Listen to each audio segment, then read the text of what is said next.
அளித்ததென்று உளம் மகிழ்ந்தனள் வடமின் என தகு கற்பார்.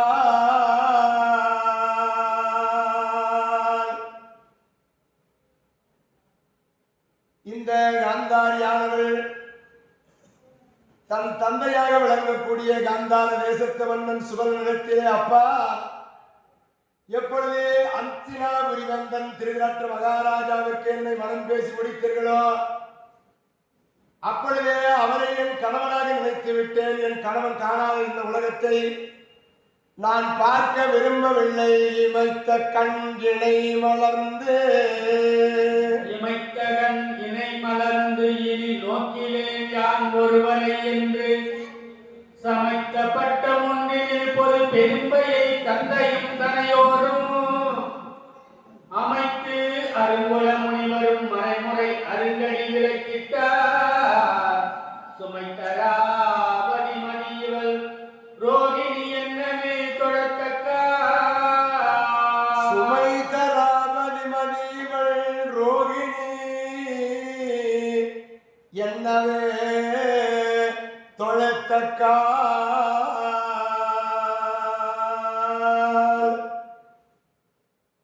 இப்படிப்பட்ட ஒரு தியாகத்தை செய்தாய். என் கணவன் காணாத இந்த உலகத்தை நான் காண விரும்பவில்லை என்று சமைத்து பட்டம் என்று ஒரு பட்டு ஆடையை எடுத்து தன் கண்களை கட்டிக்கொண்டு பெரியதோர் தியாகத்தை செய்ததினாலே சந்திர பரம்பரையிலே ரோகிணிக்கு ஒத்த 10 தன்மையுடையவன் என்று காந்தாரியை எல்லோரும் புகழ்ந்தார்கள்.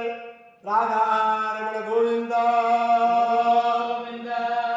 சந்திரனுடைய மனைவி 27 பெண்களிலே ரோகிணி என்பவள் கணவனாருக்கு ஏற்ற மனைவியாக நடந்து கொண்டு இல்லறத்தை நல்லறமாக நடத்தியதனாலே சந்திர பரம்பரையிலே ரோகிணிக்கு நிகரான கற்புடையவள் யாரும் இல்லை என்று உலகம் போற்றும்படியாக அந்த ரோகிணி மணி வயிற்றிலே புதன் என்று ஒரு பிள்ளை பிறந்தான் 2வது தலைமுறைக்கு. அப்படிப்பட்ட ரோகிணிக்கு நிகரான இவள் இருந்தால் என்று காந்தாரியை எல்லோரும் புகழ்ந்தார்கள். எப்பேற்பட்ட தியாகத்தை இந்த மகாபாரதத்திலே செய்திருக்கிறார் என்பதை நாம் உணர வேண்டும்.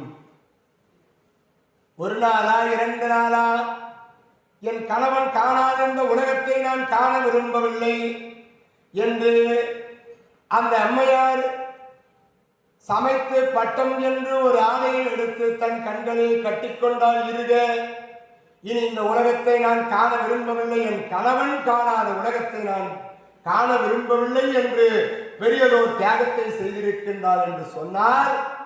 எப்பேற்பட்ட நல்ல உள்ளம் படைத்தவர்கள் காந்தாரி அம்மையார். மகாபாரதத்திலே தனக்கு திருக்கல்யாண வயதிருக்கிற பொழுது தந்தைக்கு திருமணம் செய்து வைத்து நான் மனத்தினாலும் ஒரு பெண்ணை நான் தீண்ட மாட்டேன் என்று ஒருவர் சத்தியம் செய்கிறார். அதே இந்த பரம்பரையிலே காந்தார தேசத்து ஒரு பெண் கந்தாரி என்பவள் ஒரு சத்தியத்தை கடைபிடிக்கிறார் என்று சொன்னால், இந்த மகாபாரதத்தில் எத்தனை சத்தியங்களை கடைபிடித்து வாழ்ந்தார்கள் என்பதை நாம் உணர வேண்டும். நாம் தான் காந்தாரியை படை சொல்லுகிறோம். 100 குழந்தைகளுக்கு பெற்ற பாவி காந்தாரி. இப்படியெல்லாம் பாண்டவர்களுக்கு துன்பத்தை கொடுத்த பிள்ளைகளை பெற்ற பாவி என்றெல்லாம் சொல்கிறோம். ஆனால் எப்பேற்பட்ட ஒரு தியாகத்தை செய்தார் என்பதை காந்தாரி என்பதை நாம் உணர வேண்டும். ராதாரமண கோவிந்தா